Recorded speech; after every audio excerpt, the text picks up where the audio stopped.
Hippo is an Insurtech company, basically insurance and technology combined, and it's based in the US that leverages technology to disrupt the home insurance industry. So maybe majority of you don't know much about Hippo because it just recently launched this year, but I think some of you do know its major competitor, Lemonade. So Lemonade is also another Insurtech player. I'll talk more about that later. Maybe just give you a little introduction to Hippo first. So the insurance industry in general means what? Basically, they actually like you can buy insurance from them, or basically they couple technology and insurance together and make it very seamless. So if you think of it, how we purchase insurance now, most of it is maybe through an agent. You have to go through a middleman, right? And then this middleman will actually take a cut of whatever premiums you pay, right? So Insurtech sort of try to bridge the gap between just the insurer and the customer. Do correct me if I'm wrong, but this is what I understand. And it actually cuts out the middleman and makes it a lot more seamless in terms of servicing, in terms of claims, in terms of the cost as well, because the cost for the middleman is cut out. Got it. So a bit like FWD, right? Yes, in a way. Brand, right? They started to launch it without insurance agents, if I'm not mistaken, they cut off the middleman. Yes, that's correct. Okay, that explains it a bit better. Yeah, keep going. Okay, so most larger players in the home insurance industry have been around for many, many years. You know, they are called legacy insurance. And the market leader in the US is called State Farm. With a market share of only 18%. Okay, no other players in the US have actually more than 10% market share when it comes to home insurance. So this whole market of home insurance is very highly fragmented. There's a lot of opportunity there.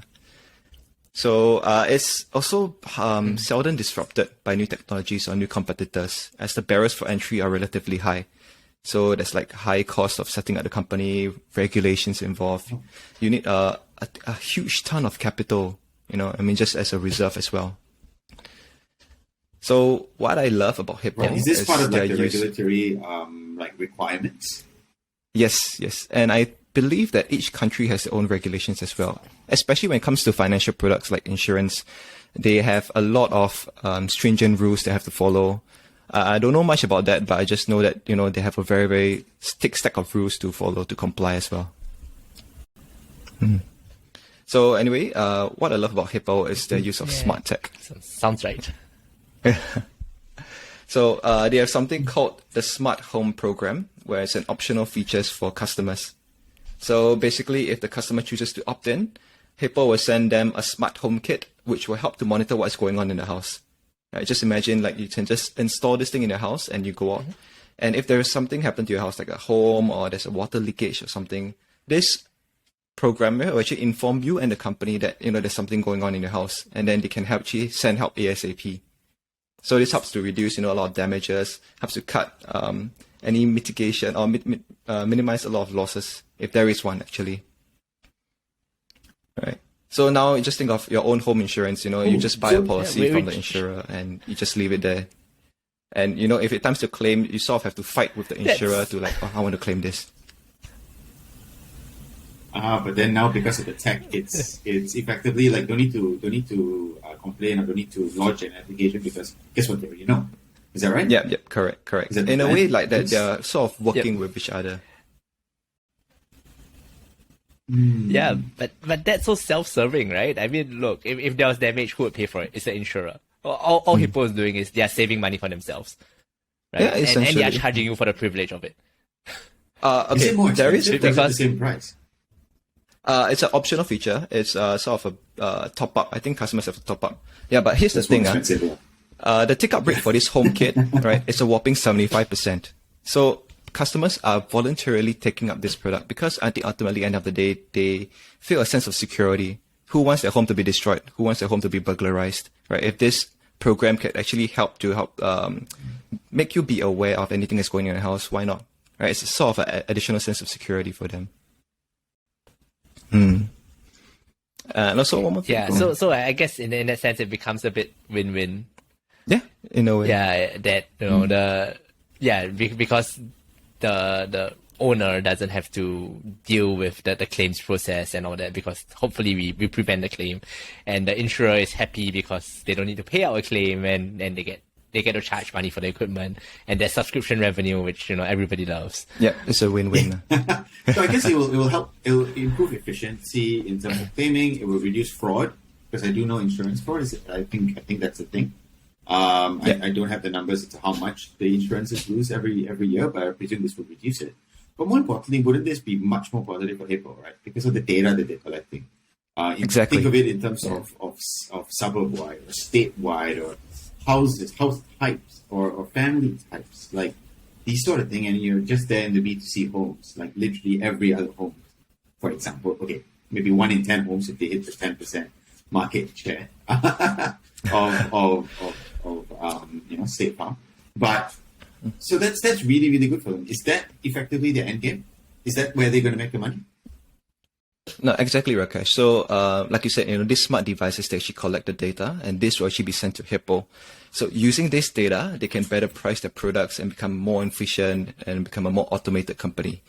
And data, as you know, is becoming more and more important. And in the name of the game of insurance, the more data you have, the more competitive you become, because you know how to adjust your loss ratio, you know how to price your products more efficiently.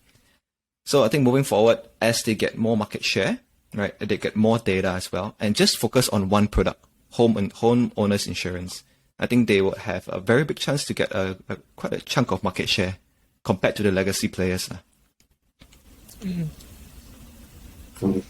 Yeah, I don't know. I mean, my view on this is slightly different. Like I agree, data is important. It's their moat, right? Essentially, because you're right, it prices competitively. But again, in a fragmented market, it's going to be difficult, because if, let's say you get somebody who applies and based on your data, you think he's going to be crap. I'm going to lose money, servicing him as an insurer. I'm going to charge him high premiums, right? Because that's the end game. It's differentiated premiums depending on risk tolerance. Then that person, in a competitive market, would just go to a different insurance company, right? So there's a bit of a limit on your market share. So maybe yes, you get the best people to insure, but they are going to be cheap, right? You are not going to get fantastic margins. So I think depends on how they use the data, but the end game for me for all these Insurtech companies seems to be very limited. You are going to price the really risky people out and not service them, and legacy insurers will pick up the beat and not service them as well. So these people are uninsured, bad for society. The best people who have the best credit ratings will get will be very insured, or will have lots of competition, and you will have, as an insurer, you have low profit margins because everybody knows it. So it's I don't know. Yes, it's a great market. It looks great, but I don't know how the market dynamics will play out that positively, I think. Oh, that's a very fair point. Yeah. The immediate sense I get. I don't know. I mean, yeah, so you can definitely see the plus points, right? And, taking aside the social aspect of not insuring the people that in those brackets, or in those standard deviations, if you will. Yeah. It's a good idea. Right. For me, the biggest issue is insurance in general. Because of all the regulations in most countries, they need to have X amount in balance sheet. They need to have all these different laws that they need to comply with and apply to. And for me, that is the biggest worry, right? That's why I guess I'm afraid to move towards there.